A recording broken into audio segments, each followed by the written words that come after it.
Boy, somehow kind of had blues on my mind today. Although a lot of this has to do with stuff coming up tomorrow. I got to just get to that. It's March, and we're in some nasty weather here. Wind, rain, stuff like that here. Finally, well, not finally, California. We've had a lot of it, but it's kind of cool outside right now. And boy, really nasty weather in other parts of the state, we hear. But did I say it's March 1st? It's Friday, March 1st. And let's see, we had a couple of exciting things happen around here. Well, big things coming up. I guess I got to get into the news that I got to remind you of, because by the time you see this, you might have already missed it. So we are, of course, bringing back TG Live tomorrow, March 2nd at noon California time, which would be 3 o'clock on the East Coast and 1 o'clock in the mountains and 2 o'clock in the centrals. And I'm going to be continuing that. Partly what inspired what you just heard there was a 12-bar blues based on something that Miles Davis put together on Kinda Blue. That what did Pentangle call it? I've Got a Feeling. John Renborn's group Pentangle did use that particular little vamp, I guess, or riff. And how this relates to what's going on with TG Live tomorrow is that we are going to continue with some of the talk I've been doing about intervals. I'm kind of on this geography kick with understanding how things lay out on the guitar. And the one we did back in November, we had it based on, I kind of got up to talking about thirds.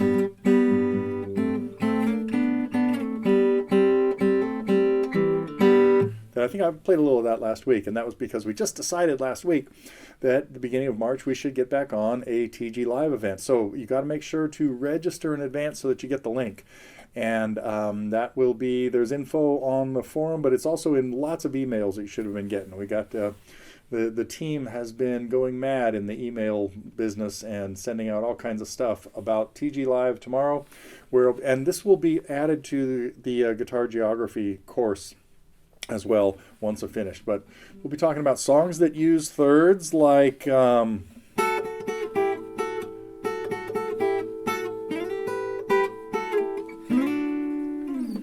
of course, let's see what else. And then we'll be talking about things that use six, and that's kind of what I was playing when I was messing around with the blues tune there, was you're hearing notes moving in sixths. So that's what's going on. So get registered and join us for the live event tomorrow, Saturday, March 2nd at noon. Let's see, what else is going on? We got something else big going on. Oh, the 3-minute challenge. I probably just got my 3 minutes in there playing Miles Davis, I think. I'll probably play that for 3 minutes.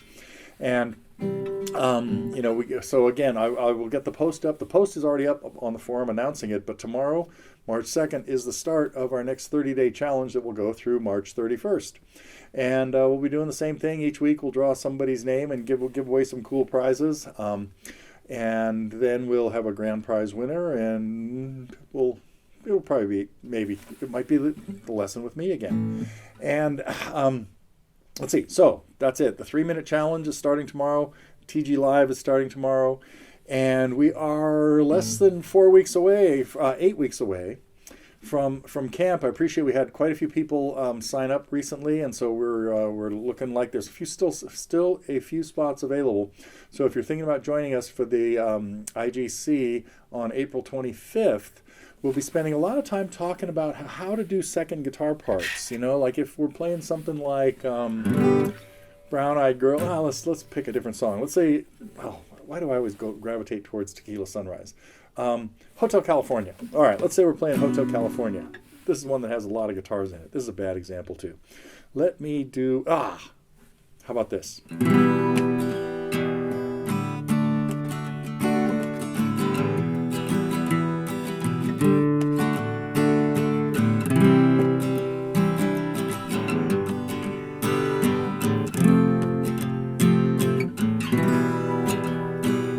Okay, hopefully you recognize that.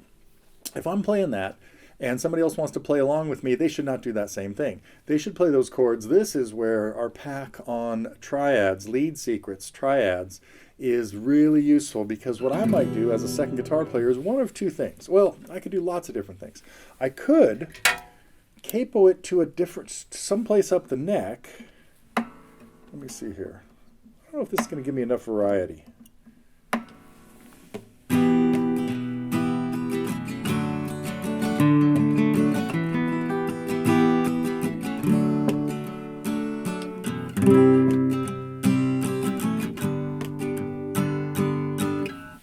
Well, just having a second guitar playing those up there wouldn't be too bad. You could hear that that was the same song. But we're hearing different voicings. By me playing D minor up here, capoed at the second fret, I'd be doing the same thing that somebody else is getting when they're doing E minor here. Now, another way to get to that would be to go even further. My guitar is not going to be happy about this, but we'll see. It's probably okay. I don't know if this capo will hold these strings down here. Nope. Let me see. Adjust. There we go.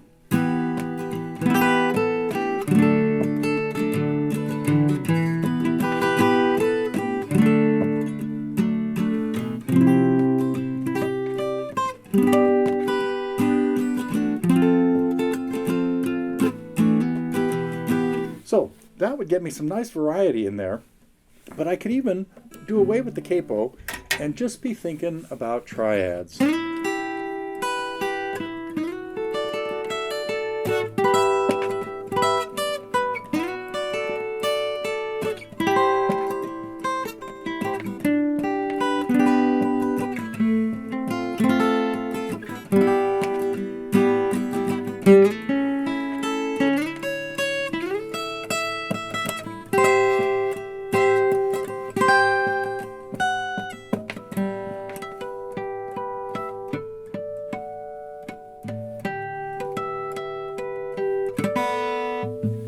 So that's what we'll be doing at camp, is talking about how you can add a second or third guitar part to a song to make it a lot more interesting. And we'll be playing along anyhow. Okay, get the idea? So that's my plan for IGC, our spring IGC coming up. And so it's not too late to join us. We got room for about 4 or 5 more people. And if we don't get them, that's fine. Smaller group is great. We can take up to 20 though. So let's see. What else happened this week? Nesh brought us another REO Speedwagon lesson, Roll with the Changes, kind of a lot of different versions that were added to the forum post about it. So if you want to check that out, it's pretty cool. I think that means I think we're done with REO Speedwagon for a while, but we'll see. I'm still working on lessons. Got sidetracked with some other projects that my friend Doug Young is doing a seminar. I don't know if we can get him to record this, but he expanding on the idea of some of the last lesson I did was on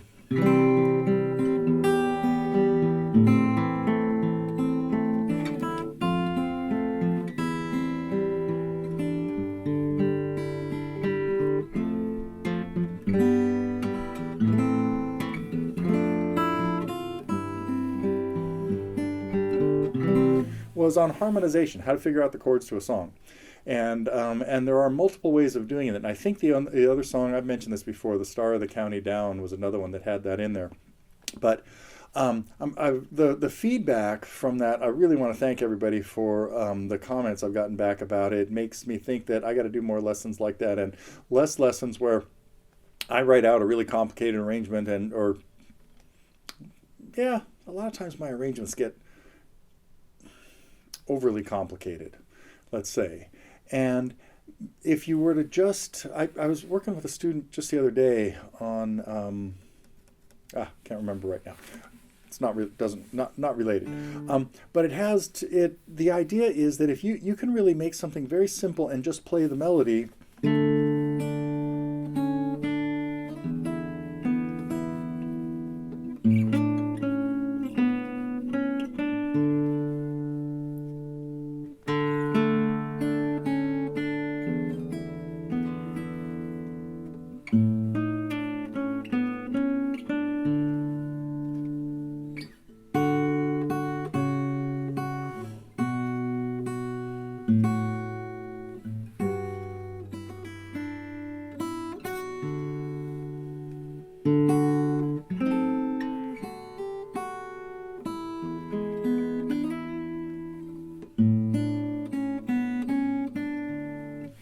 And that was just the melody and the bass notes without really any other filler or accompaniment.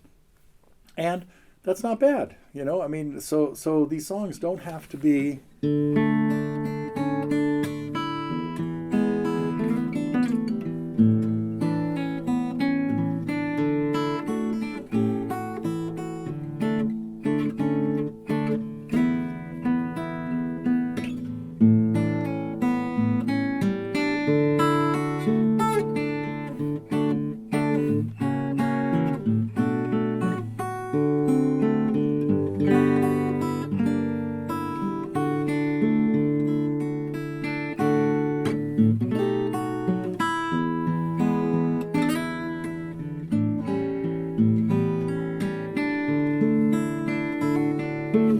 So the lesson, I think I'll do a lesson on that one pretty soon, but I probably won't write out note for note that right there, because right now I don't even remember what I just did. And that would be the direction I'd like to take students in sometimes, is being able to piece it together and then not worry about the note for note way that you did it one time, and make it just recreate it every time you play it. So if I was going to play that, I'm not going to play it again, but you hopefully get the idea. Another song that would be good for this is this one.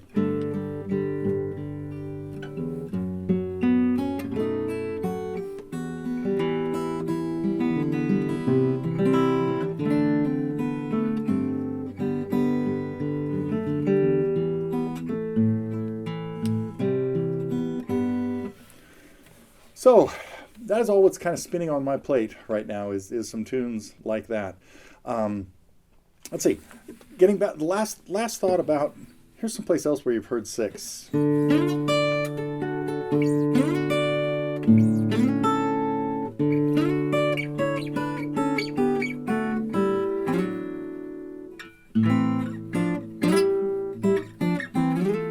So all that stuff is stuff we're going to cover tomorrow, I hope, if I get to it all. But certainly would appreciate any questions that you might have heading into it. There's a you could post some questions on the forum or in the anyhow. So TG Live coming up tomorrow. All right, I think one of my students that was just here this morning.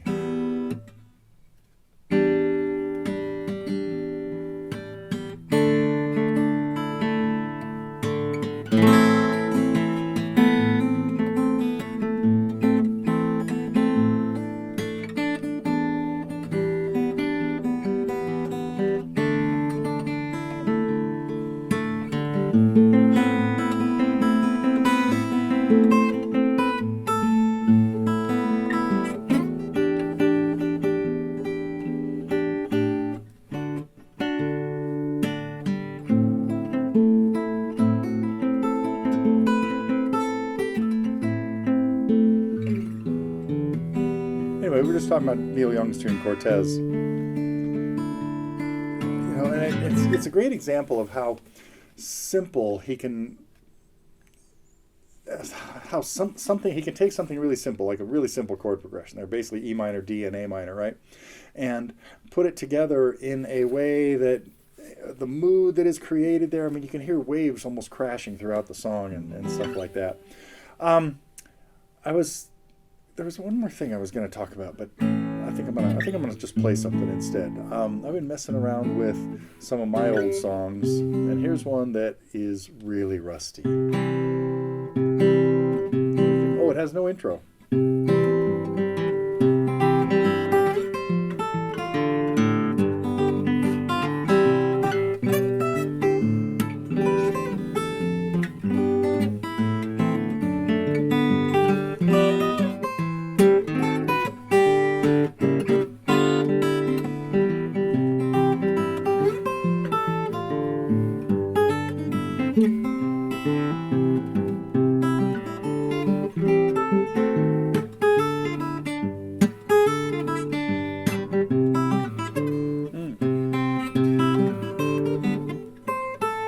That's it.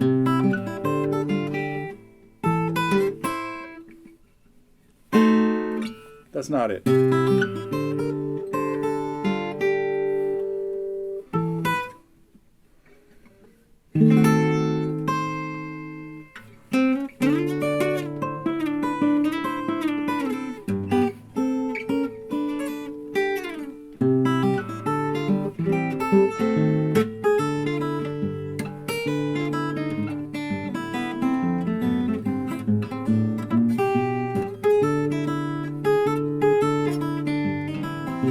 mind. I got to go practice that one. That was one I banned from playing. I banned from being performed for many years. It was called Tickle Me, and it is way too rusty. I should not even continue that. All right, let's end with something. Here's one I haven't played in a while.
Wait a minute.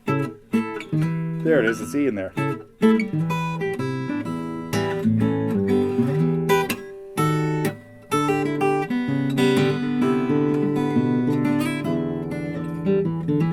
Okay. Bermuda Triangle exit. Is there a part in there? Oh, there's a higher part too, right?